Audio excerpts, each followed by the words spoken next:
ಹೈಸ್ಕೂಲ್ನಲ್ಲಿ ವ್ಯಾಸಂಗ ಮಾಡುತ್ತಿರುವಂತಹ ವಿದ್ಯಾರ್ಥಿ ಮಿತ್ರರೇ ಹಾಗೂ ವಿವಿಧ ಸ್ಪರ್ಧಾತ್ಮಕ ಪರೀಕ್ಷೆಯನ್ನು ತಯಾರು ಮಾಡುತ್ತಿರುವಂಥ ಎಲ್ಲ ಯುವ ವಿದ್ಯಾರ್ಥಿ ಮಿತ್ರರೇ, ಎಲ್ಲಿಗೂ ನಮಸ್ಕಾರ.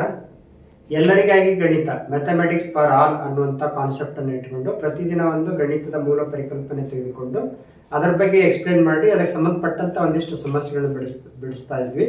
ಇದು 3ನೇ ವಿಡಿಯೋಕ್ಕೆ ತಮಗೆಲ್ಲ ಹಾರ್ದಿಕ ಸ್ವಾಗತ.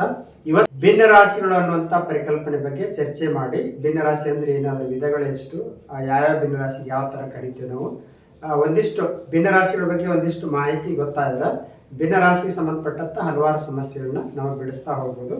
ಇದು ಬಹಳಷ್ಟು ಬೇಸಿಕ್ ಕಾನ್ಸೆಪ್ಟ್. ಇದು ಪ್ರತಿಯೊಂದು ಲೆಕ್ಕದಲ್ಲಿ ಕೂಡ ಈ ಭಿನ್ನ ರಾಶಿಗಳ ಸಂಕಲನ ವ್ಯವಕಲನ ಬಂದೇ ಬರ್ತೈತಿ. ಅದಕ್ಕೆ ಈ ಭಿನ್ನ ರಾಶಿಗಳ ಬಗ್ಗೆ ಸಂಪೂರ್ಣ ತಿಳ್ಕೊಂಡ್ರೆ ನೀವು ಯಾವುದೇ ಲೆಕ್ಕ ಕೊಟ್ಟರು ಕೂಡ ಸುಲಭವಾಗಿ ಭಿನ್ನ ರಾಶಿಗಳ ಸಂಕಲನ ಆಗಿರ್ಬೋದು, ಗುಣಾಕಾರ ಆಗಿರ್ಬೋದು, ಭಾಗಾಕಾರ ಆಗಿರ್ಬೋದು ಸುಲಭವಾಗಿ ಮಾಡ್ಬೋದು. ಹಾಗಾಗಿ ಭಿನ್ನ ರಾಶಿಗಳ ಬಗ್ಗೆ ಇವತ್ತಿನ ವಿಡಿಯೋದಲ್ಲಿ ಚರ್ಚೆ ಮಾಡೋಣ. ಭಿನ್ನ ರಾಶಿಗಳಂದ್ರೆ ಪೂರ್ಣ ವಸ್ತುವಿನಲ್ಲಿ ಗೊತ್ತಾದ ಸಮಭಾಗಗಳನ್ನು ಸೂಚಿಸುವ ಸಂಖ್ಯೆಯೇ ಭಿನ್ನ ರಾಶಿ. ಒಂದು ಪೂರ್ಣ ವಸ್ತುವಿನಲ್ಲಿ ಗೊತ್ತಾದ ಸಮಭಾಗಗಳನ್ನು ಸೂಚಿಸುವ ಸಂಖ್ಯೆಯೇ ಭಿನ್ನ ರಾಶಿ. ಈಗ ಇದೊಂದು ಪೂರ್ಣ ಸಂಖ್ಯೆ, ನಾ ಇಲ್ಲಿ ಸಮನಾದ 2 ಭಾಗ ಮಾಡಿದ್ದೀನಿ. ಒಂದು ಪೂರ್ಣ ವಸ್ತುವನ್ನ ಸಮನಾದ 2 ಭಾಗ ಮಾಡಿದ್ದೀನಿ.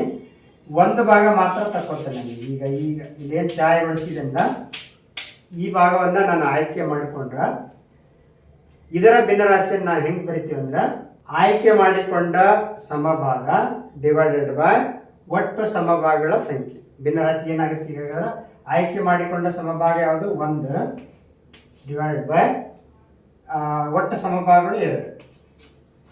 ಇದರ ಭಿನ್ನರಾಶಿ ಯಾವುದು 1/2.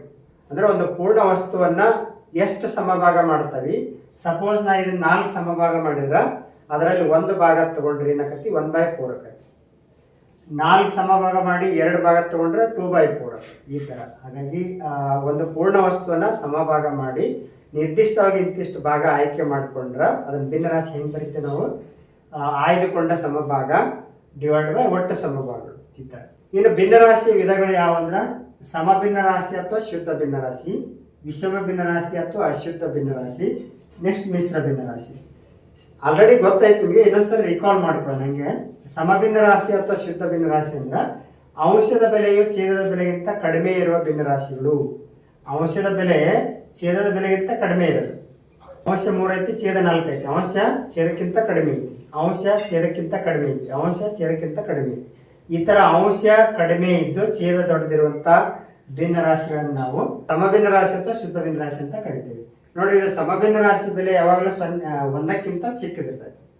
ಯಾಕಂದ್ರೆ ಅಂಶ ಚಿಕ್ಕದಿರೋದ್ರಿಂದ, ಇಲ್ಲಿ ದೊಡ್ಡ ಸಂಖ್ಯೆ ಇರೋದ್ರಿಂದ ಆಟೋಮೆಟಿಕಲಿ 1ಕ್ಕಿಂತ ಚಿಕ್ಕ ಸಂಖ್ಯೆ ಬರ್ತದೆ. ನೆಕ್ಸ್ಟ್ ಇನ್ನು ವಿಷಮ ಭಿನ್ನ ರಾಶಿ ಅಥವಾ ಅಶುದ್ಧ ಭಿನ್ನ ರಾಶಿ ಅಂದ್ರೆ ಅಂಶದ ಬೆಲೆಯು ಛೇದಕ್ಕಿಂತ ದೊಡ್ಡದಾಗಿರುವ ಅಥವಾ ಛೇದಕ್ಕೆ ಸಮನಾಗಿರುವ ಭಿನ್ನ ರಾಶಿಗಳು. ಅಂಶದ ಬೆಲೆ ಛೇದಕ್ಕಿಂತ ದೊಡ್ಡದಿರ್ತೈತಿ. 7 5ಕ್ಕಿಂತ ದೊಡ್ಡದು, 8 3ಕ್ಕಿಂತ ದೊಡ್ಡದು, 13 7ಕ್ಕಿಂತ ದೊಡ್ಡದು. ಅಂಶ ಛೇದಕ್ಕಿಂತ ದೊಡ್ಡದಿರ್ತೈತಿ ಅಥವಾ ಛೇದಕ್ಕೆ ಸಮ ಇರ್ತೈತಿ. ಈ ತರ ಇದ್ರೆ ನಾವು ವಿಷಮ ಭಿನ್ನ ರಾಶಿ ಅಥವಾ ಅಶುದ್ಧ ಭಿನ್ನ ರಾಶಿ ಅಂತ ಕರಿತೀವಿ. ಇದರ ಬೆಲೆ ನೋಡ್ರಿ ಯಾವಾಗಲೂ greater than 1 or equal to 1. ಇದರ ಬೆಲೆ ಅಂದ್ರೆ ವಿಷಮ ಭಿನ್ನ ರಾಶಿಯ ಬೆಲೆ 1ಕ್ಕಿಂತ ದೊಡ್ಡದ ಅಥವಾ 1ಕ್ಕೆ ಸಮ ಇರ್ತದೆ. ಅಂದ್ರೆ ಈ ತರ ಅಂಶ ಮತ್ತು ಛೇದ ಸಮ ಇದ್ದಾಗ ಬೆಲೆ 1 ಆಗ್ತದೆ. ಹಾಗಾಗಿ is greater than or equal to 1. ಇನ್ನು ಮಿಶ್ರ ಭಿನ್ನ ರಾಶಿ, ಥರ್ಡ್ ಟೈಪ್ ಭಿನ್ನ ರಾಶಿ ಅಂದ್ರೆ ಮಿಶ್ರ ಭಿನ್ನ ರಾಶಿ. ಪೂರ್ಣಾಂಕದೊಂದಿಗೆ ಸಮ ಭಿನ್ನ ರಾಶಿಯನ್ನು ಹೊಂದಿರುವಂತ ವಿಶೇಷ ಭಿನ್ನ ರಾಶಿಯನ್ನು ನಾವು ಮಿಶ್ರ ಭಿನ್ನ ರಾಶಿ ಅಂತ ಕರಿತೀವಿ. ಇದು ಪೂರ್ಣಾಂಕ, ಇದು ಸಮ ಭಿನ್ನ ರಾಶಿ. ಪೂರ್ಣಾಂಕ ಸಮ ಭಿನ್ನ ರಾಶಿ ಅಂದ್ರೆ ಏನು, ಅಂಶ ಚಿಕ್ಕದು ಛೇದ ದೊಡ್ಡದು, ಇದು ಸಮಭಿನ್ನ ರಾಶಿ. ಒಂದು ಪೂರ್ಣಾಂಕದ ಜೊತೆಗೆ ಸಮಭಿನ್ನ ರಾಶಿ ಹೊಂದಿದ್ರೆ ಅದನ್ನ ನಾವು ಮಿಶ್ರ ಭಿನ್ನ ರಾಶಿ ಅಂತ ಕರಿತೀವಿ. ಇದನ್ನ 2 ಪೂರ್ಣಾಂಕ 2 3 ಅಂಶ, 1 ಪೂರ್ಣಾಂಕ 6 7 ಅಂಶ ಈ ತರ ಓದ್ತೀವಿ. ಅಥವಾ 2 × 2/3 1 × 6/7 ಈ ತರ ಓದ್ತೇವೆ. ಸಮಾನ ಭಿನ್ನ ರಾಶಿಗಳು. ಸಮಾನ ಭಿನ್ನ ರಾಶಿಗಳು ಅಂದ್ರೆ ಒಂದು ಭಿನ್ನ ರಾಶಿಯ ಸಮಾನ ಭಿನ್ನ ರಾಶಿ ಹೇಗೆ ಪಡಿತೀವಿ ಅಂದ್ರೆ, ಯಾವುದೇ ಭಿನ್ನ ರಾಶಿ ಇರಲಿ ಅದರ ಅಂಶ ಮತ್ತು ಛೇದವನ್ನ ಒಂದೇ ಸಂಖ್ಯೆಯಿಂದ ಗುಣಿಸೋದ್ರಿಂದ, ಒಂದೇ ಸಂಖ್ಯೆಯಿಂದ ಭಾಗಿಸೋದ್ರಿಂದ ನಾವು ಅದರ ಸಮಾನ ಭಿನ್ನ ರಾಶಿಯನ್ನು ಪಡಿಬಹುದು. ಈಗ 2/3 ಐತಿ, ಇದಕ್ಕೆ ಇನ್ನೊಂದು ಸಮಾನ ಭಿನ್ನ ರಾಶಿ ಕಂಡುಹಿಡಿದ್ರೆ ಅಂಶ ಮತ್ತು ಛೇದಕ್ಕೆ ನಾವು 3ರಿಂದ ಗುಣಿಸಿದ್ರೆ ಏನೋ ಭಿನ್ನ ರಾಶಿ ಬರ್ತೈತಿ, ಅದಾದ್ರ ಸಮಾನ ಭಿನ್ನ ರಾಶಿ ಇದೆ. ಇನ್ನು ಭಿನ್ನ ರಾಶಿಗಳ ಹೋಲಿಕೆ 3 ತರ ನಾವು ಹೋಲಿಕೆ ಮಾಡ್ಬೋದು. 1ನೇ ಟೈಪ್ ಏನಂದ್ರ ಛೇದಗಳ ಸಮ ಇದ್ದಾಗ, 2 ಭಿನ್ನ ರಾಶಿಯ ಛೇದ ಸಮ ಇದ್ದಾಗ ಅಂಶ ಯಾವ್ದು ದೊಡ್ಡದಿರ್ತೈತಿ ಅದರ ಆ ಭಿನ್ನ ರಾಶಿ ಬೆಲೆ ದೊಡ್ಡದಾಗ್ತೈತಿ. ಇದು ಫಸ್ಟ್ ಕಂಡೀಷನ್. ಸೆಕೆಂಡ್ ಕಂಡೀಷನ್, ಅಂಶ ಸಮ ಇದ್ದಾಗ, 2 ಭಿನ್ನ ರಾಶಿಗಳ ಅಂಶ ಸಮ ಇದ್ರ ಛೇದ ಯಾವ್ದು ಚಿಕ್ಕದಿರ್ತೈತಲ್ಲ ಆ ಭಿನ್ನರಾಶಿಯ ಬೆಲೆ ದೊಡ್ಡದಾಗ್ತದೆ. ಕೇಸ್ ಏನಂದ್ರೆ ಅಂಶ ಮತ್ತು ಛೇದ ಎರಡು ಭಿನ್ನ ಇದ್ದಾಗ ಹೆಂಗ್ ಹೋಲಿಕೆ ಮಾಡ್ತಾನೋ ಅಂದ್ರ ಎರಡು ಭಿನ್ನ ರಾಶಿಗಳ ಛೇದಗಳನ್ನ ಸಮಗೊಳಿಸುವ ಮೂಲಕ. ಹೆಂಗ್ ಸಮ ಮಾಡೋದು? ಎರಡು ಭಿನ್ನ ರಾಶಿಗಳ ಛೇದಗಳ ಲಸ ಕಂಡುಹಿಡಿದು ಆ ಲಸ ಬರ್ಬೇಕಾದ್ರೆ ಯಾವ ಸಂಖ್ಯೆಯಿಂದ ಅಂಶಕ್ಕೆ ಛೇದಕ್ಕೆ ಗುಣಿಸ್ಬೇಕಂದ್ರೆ ಗುಣಿಸಿ ಆ ಎರಡು ಛೇದಗಳನ್ನ ಸಮಗೊಳಿಸಿ ತದನಂತರ ಹೋಲಿಕೆ ಮಾಡಿ ಯಾವ ದೊಡ್ಡದು ಯಾವ ಚಿಕ್ಕ ಅನ್ನೋದನ್ನ ಕಂಡುಹಿಡಿತೀವಿ. ಇದಿಷ್ಟು ಬೇಸಿಕ್ ಗೊತ್ತಾಗ್ಬಿಟ್ರೆ ನಿಮಗೆ ಭಿನ್ನ ರಾಶಿಗೆ ಸಂಬಂಧಪಟ್ಟ ಯಾವ ಸಮಸ್ಯೆ ಕೂಡ ಬಿಡಿಸ್ಬೋದು. ಫಸ್ಟ್ ಪ್ರಾಬ್ಲಮ್ ನೋಡ್ರಿ. 10/13 + 5/13 - 12/13 + 6/13 + 6/13 - 3/13 is equal to question mark. ಇದು ಜವಾಹರ ನವೋದಯ ವಿದ್ಯಾಲಯ 2011 ಆ CET-ಯಲ್ಲಿ ಕೇಳಿದಂಥ ಪ್ರಶ್ನೆ. ಇಲ್ಲಿ 4 ಆಯ್ಕೆಗಳಿದೆ: 8/13, 10/13, 12/13, 6/13. ಸುಲಭೀಕರಿಸೋಣ. ಈ ಥರ ಭಿನ್ನ ರಾಶಿಗಳಿದ್ದು ಅವುಗಳ ಮಧ್ಯೆ ಪ್ಲಸ್ ಅಥವಾ ಮೈನಸ್ ಚಿಹ್ನೆ ಇದ್ರೆ ನಾವು ಏನು ಮಾಡ್ಬೇಕಂದ್ರೆ ಛೇದಗಳ ಲಸ ಕಂಡುಹಿಡಿಬೇಕು. ಇಲ್ಲಿ ಎಲ್ಲಾ ಛೇದಗಳು ಕೂಡ ಒಂದೇ ಆಗಿರೋದ್ರಿಂದ ಲಸ ಎಷ್ಟು ಬರ್ತೈತಿ? 13 ಬರ್ತೈತಿ. 13 ಬರ್ತೈತಿ ಲಸ.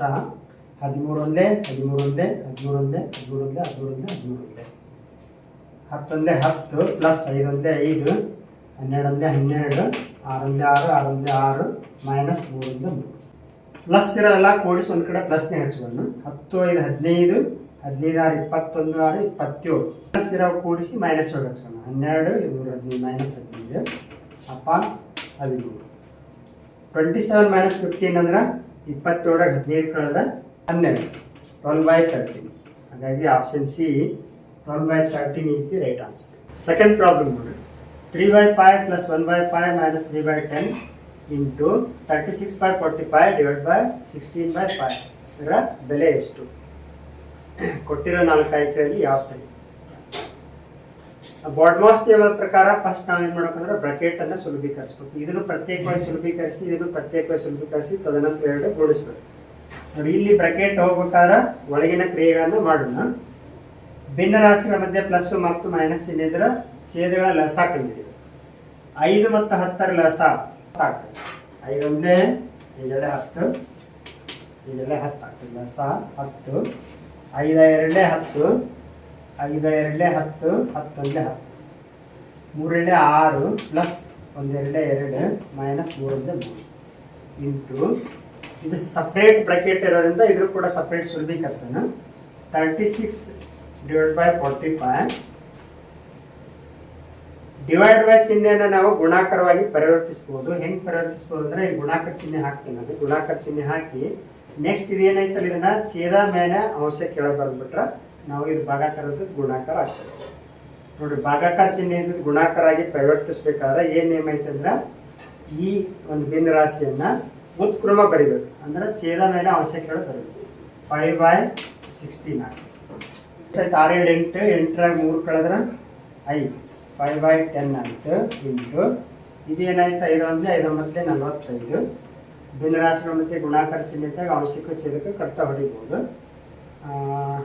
9 1 9 4 36 4 1 4 4 16 ಮತ್ತು ಅಂಶದಾಗ ಏನು ಉಳಿಲಿಲ್ಲ 1 ಅಂತ ಅನ್ಕೊಳ್ಳೋಣ. ಗುಣಿಸೋಣ. 5 1 5 10 4 40.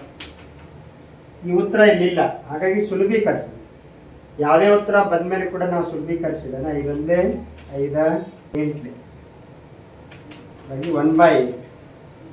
Option A 1/8 is the right answer. Third problem. 2 ಕಿಲೋಗ್ರಾಮ್ನಲ್ಲಿ 50 gram ಇದನ್ನು ಭಿನ್ನ ರಾಶಿ ರೂಪಕ್ಕೆ ಬದಲಾಯಿಸಿದಾಗ ಕೊಟ್ಟಿರೋ 4 ಆಯ್ಕೆಯಲ್ಲಿ ಯಾವ ಸರಿ? 2 ಕಿಲೋಗ್ರಾಮ್ ಒಳಗೆ 50 ಗ್ರಾಮ್ ಅಂದ್ರೆ ಟೋಟಲ್ 2 ಕಿಲೋಗ್ರಾಮ್ ಒಳಗೆ 50 ಗ್ರಾಮ್ ತಗೊಂಡ್ರೆ ಆ ಭಿನ್ನ ರಾಶಿ ಯಾವ ರೂಪದಾಗ ಇದೆ? ಅದನ್ನ ನಾವು ಫಸ್ಟ್ ಏನು ಮಾಡ್ಬೇಕಂದ್ರೆ ಒಂದೇ ಏಕಮಾನಕ್ಕೆ ಪರಿವರ್ತಿಸ್ಬೇಕು. 2 ಕಿಲೋಗ್ರಾಮ್ ಇದ್ದದನ್ನ ನಾವು ಗ್ರಾಮ್ಗೆರ ಕನ್ವರ್ಟ್ ಮಾಡಬೇಕು ಅಥವಾ 50 ಗ್ರಾಮ್ ಇದ್ದದನ್ನ ಕಿಲೋಗ್ರಾಮ್ಗೆರ ಕನ್ವರ್ಟ್ ಮಾಡಬೇಕು. ಸಿಂಪಲ್ ವೇ ಅಂದ್ರೆ ಕಿಲೋಗ್ರಾಮನ್ನು ನಾವು ಗ್ರಾಮಿಗೆ ಕನ್ವರ್ಟ್ ಮಾಡೋಣ. 1 ಕಿಲೋಗ್ರಾಮ್ ಅಂದ್ರೆ 1000 ಗ್ರಾಮ್. 2 ಕಿಲೋಗ್ರಾಮ್ ಅಂದ್ರೆ ಎಷ್ಟಾಗ್ತೈತಿ? 2000 ಗ್ರಾಮ್. ಹಾಗಾಗಿ 50/2000 ಆಕೈತಿ. 2 kg ಒಳಗೆ 50 ಗ್ರಾಮ್ ಅಂದ್ರೆ 2 kgಯನ್ನು ನಾವು 2000 ಗ್ರಾಮ್ ಅಂತ ಬರ್ಕೋಬಹುದು. 50 ಗ್ರಾಮ್ ಸುಲಭೀಕರಿಸಿ ಏನಾಯ್ತು? 1 0 1 0 ಕ್ಯಾನ್ಸಲ್ ಆಯ್ತು. 5 1 5 4 20 1 0 ಅಂದ್ರೆ 1/40. Option D 1/40 is the right answer. Problem ಇದು. ಒಂದು ಶಾಲೆಯಲ್ಲಿ 3ನೇ 5 ಭಾಗ ಗಂಡು ಮಕ್ಕಳಿದ್ದಾರೆ. ಶಾಲೆಯ ಒಟ್ಟು ಮಕ್ಕಳ ಸಂಖ್ಯೆ 265. ಹಾಗಾದರೆ ಹೆಣ್ಣು ಮಕ್ಕಳ ಸಂಖ್ಯೆ ಎಷ್ಟು? ಕೊಟ್ಟಿರೋ 4 ಆಯ್ಕೆಯಲ್ಲಿ ಯಾವ ಸರಿ. ಇಲ್ಲಿ ಒಟ್ಟು ಶಾಲೆಯಲ್ಲಿರೋ ಮಕ್ಕಳ ಸಂಖ್ಯೆ ಕೊಟ್ಟಾರ. ಗಂಡು ಮಕ್ಕಳ ಸಂಖ್ಯೆ ಎಷ್ಟಂದ್ರೆ 5/3 ಅಂತ ಹೇಳಿದ್ದಾರೆ. ಹಾಗಾಗಿ ಯಾವ ಥರ ಕಂಡುಹಿಡಿಬೇಕಂದ್ರೆ ಅದನ್ನ ಗಂಡು ಮಕ್ಕಳು ಎಷ್ಟು ಅನ್ನೋದ ಕೊಟ್ಟಿದ್ದಾರೆ ಅವ್ರು ಭಿನ್ನರಾಶಿ 5/3. 5/3 ಗಂಡು ಮಕ್ಕಳು ಇದ್ರೆ ಟೋಟಲ್ 265ಕ್ಕೆ ಗಂಡು ಮಕ್ಕಳು ಎಷ್ಟಾಗ್ತದೆ ಇಂಟು 265 ಮಾಡಿಬಿಟ್ರೆ ಉತ್ತರ ಸಿಕ್ಬಿಡುತ್ತೆ. ಈಗ 5 5 25, 1 ಉಳಿತು 5 3 15, 3 3 9, 3 15, 159. ಅಂದ್ರೆ ಏನರ್ಥ ಅಂದ್ರೆ ಈ ಟೋಟಲ್ 265 ಸಂಖ್ಯೆಯನ್ನ ಸಮನಾದ 5 ಭಾಗ ಮಾಡಿದ್ರೆ 53 265 ಸಮನಾದ 5 ಭಾಗ ಮಾಡಿದ್ರೆ ಇಷ್ಟ ಆಗ್ತೈತಿ. ಇದ್ರಾಗ 3 ಭಾಗ ಟೋಟಲ್ 5 ಭಾಗದಾಗ ಟೋಟಲ್ 265 ಸಮನಾದ 5 ಭಾಗ ಮಾಡಿ ಅದರ 3 ಭಾಗ ತಕ್ಕೊಂಡ್ರೆ ಎಷ್ಟು ಇರ್ತೈತಿ ಗಂಡು ಮಕ್ಕಳು ಅಂತ ಹೇಳಿದಾರೆ. 53 ಎಷ್ಟು 159. ಹಾಗಾಗಿ option D 159 is the right answer. Fifth problem ನೋಡಿ. ರೂಪಾಯಿ 32ಗಳಲ್ಲಿ 3/4 ಭಾಗ ಉಳಿತಾಯ ಮಾಡಿದರೆ ಖರ್ಚು ಮಾಡಿದ ಹಣ ಎಷ್ಟು? 32 ರೂಪಾಯಿ ಒಳಗೆ 4/3 ಭಾಗ ಉಳಿತಾಯ ಮಾಡಿದ್ರೆ ಖರ್ಚು ಮಾಡಿದ ಎಷ್ಟು ಅಂತ ಕೇಳ್ತಾರೆ ಅವರು. ಫಸ್ಟ್ ನಾವು ಉಳಿತಾಯ ಮಾಡಿದ ಎಷ್ಟು ಅಂತ ಕಂಡಿಡೇನೆ. ಉಳಿತಾಯ ಹೆಂಗೆ ಕಂಡಿಡೋದು? 4/3 ಉಳಿತಾಯ ಮಾಡಿದ್ದಾರೆ. ಎಷ್ಟಕ್ಕೆ? 32. ಅಂದ್ರೆ ಎಷ್ಟು ರೂಪಾಯಿ ಉಳಿತಾಯ ಮಾಡಿದ್ದಾರೆ ಅಂದ್ರೆ 4 4 8 8 24 24 ರೂಪಾಯಿ ಉಳಿತಾಯ ಮಾಡಿದ್ದಾರೆ. 32 ರೂಪಾಯಿಯನ್ನ ಸಮನಾದ 4 ಭಾಗ ಮಾಡಿ 3 ಭಾಗ ಏನು ಮಾಡಿದ್ದಾರೆ ಉಳಿತಾಯ ಮಾಡಿದ್ದಾರೆ. ಖರ್ಚು ಮಾಡಿದ ಹಣ ಎಷ್ಟು ಅಂತ ಕೇಳಿದ್ದಾರೆ. ನೀವು ಇಲ್ಲಿ ಕನ್ಫ್ಯೂಸ್ ಆಗಿ ಏನು ಮಾಡ್ಬಿಡ್ತೀರಿ ಅಂದ್ರೆ 24 ಅಂತೇಳಿ ಉತ್ತರ ಹಾಕಿಬಿಡ್ತೀರಿ. ಬಟ್ ಅಲ್ಲಿ ಕೇಳಿರೋದೇನು ಉಳಿತಾಯ ಮಾಡಿದ ಹಣ ಕೇಳಿಲ್ಲ, ಖರ್ಚು ಮಾಡಿದ ಹಣ ಕೇಳಿದ್ದಾರೆ. ಖರ್ಚು ಮಾಡಿದ ಹಣ ಎಷ್ಟು? ಟೋಟಲ್ 32ರಾಗ ಈ ಉಳಿತಾಯ ಮಾಡಿದ ಹಣ ಕಳೆದು ಬಿಟ್ರೆ ಖರ್ಚು ಮಾಡಿದ ಹಣ 8 ರೂಪಾಯಿ. ಹಾಗಾಗಿ ಆಪ್ಷನ್ ಬಿ ರೂಪಾಯಿ 8 is the right answer. Homework ಸ್ಪಷ್ಟವಾಗಿ ಕಾಣಂಗಿಲ್ಲ ಅಂತ ಹೇಳಿದ್ರಿ. ಹಾಗಾಗಿ ನಾನು ಬೋರ್ಡ್ ಮೇಲೆ ಬರೆದಿದ್ದೀನಿ. ಈ 6 ಸಮಸ್ಯೆಗಳನ್ನ ಬಿಡಿಸಿ ಪ್ರಾಕ್ಟೀಸ್ ಮಾಡಿರಿ. ನಿಮಗಿನ್ನ ಸ್ವಲ್ಪ ಭಿನ್ನರಾಶಿಗಳ ಬಗ್ಗೆ ಪ್ರಾಕ್ಟೀಸ್ ಆಗ್ತದೆ. ಈ 5 ಸಮಸ್ಯೆಗಳನ್ನ ಬಿಡಿಸ್ರಿ. ಜೊತೆಗೆ ಯಾರು ಹೋಮ್ವರ್ಕ್ ಮಾಡಬೇಕು ಕೇಳ್ತಾ ಇಲ್ಲಿಗೆ ಈ ವಿಡಿಯೋ ಪಾಠ ಮುಗಿಸ್ತಾ ಇದೀವಿ. ಧನ್ಯವಾದ.